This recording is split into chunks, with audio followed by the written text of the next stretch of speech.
Hello बच्चों, let's see this question. This question says जब calcium carbonate का decomposition CaONCO2 में होता है तो क्या ये एक रिडॉक्स रिएक्शन है। रिडॉक्स रिएक्शन ऐसी रिएक्शंस होती है जिसमें एक सब्सटेंस का ऑक्सीडेशन और दूसरे का रिडक्शन होता है।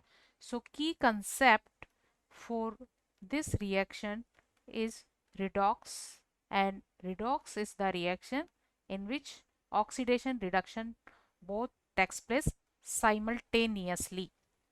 तो यहाँ कैल्शियम कार्बोनेट का हम डिकम्पोजिशन करवा रहे हैं CONCO2 में।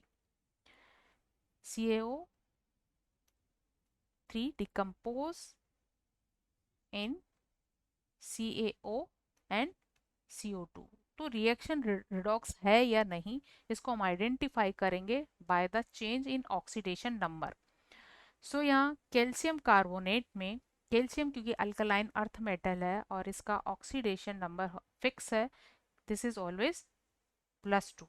तो ये +2 है। ऑक्सीजन ऑक्साइड की फॉर्म में है और ऑक्सीजन पर हमेशा -2 होता है। अब इसे कार्बन के लिए अगर x कंसिडर करके कैलकुलेट किया जाए तो यहाँ ये वैल्यू आती है कार्बन के लिए +4 और ऑक्सीजन के लिए है -2। इसी तरह इसका कंपाउंड फॉर्म हुआ है CaO, calcium again +2 and oxygen -2। CO2 में क्योंकि ऑक्साइड है तो ऑक्सीजन का -2 है, दो ऑक्सीजन एटम पर -4 होगा तो कार्बन पर यहाँ +4 होना चाहिए कि ओवरऑल मॉलिक्यूल न्यूट्रल है।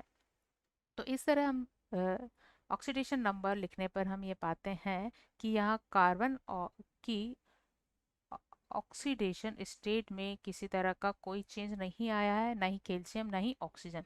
तो मतलब किसी भी एलिमेंट की ऑक्सीडेशन स्टेट में कोई चेंज नहीं आया है। No change, no change in oxidation state of any element. किसी भी एलिमेंट की ऑक्सीडेशन स्टेट में कोई चेंज नहीं आया है। So this is not a redox, ये एक रिडॉक्स रिएक्शन नहीं है। Hope you understood it well. Best of luck.